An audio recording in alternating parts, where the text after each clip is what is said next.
কি ক্ষতি করেছি? বল কি ক্ষতি করেছি বল। সালমা, তুমি? হ্যাঁ আমি। তার মানে তুমি আর সুমন মিলে আমাকে ফাঁসিয়েছো? কিন্তু কেন? শুধুমাত্র প্রতিশোধ নেওয়ার জন্য। কিসের প্রতিশোধ? মনে করে দেখ, আজ থেকে 3 বছর আগে কিভাবে আমার দিদিকে ফাঁসিয়েছিলি।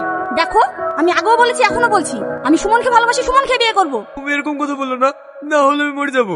তুমি মরে যাও বা বেঁচে থাকো তাতে আমার কোনো যায় আসে না। তাই আসে না তো? ঠিক আছে, তাহলে আমি মরছি। তুমি নাকিসকে ছাদ থেকে ফেলে দিলা?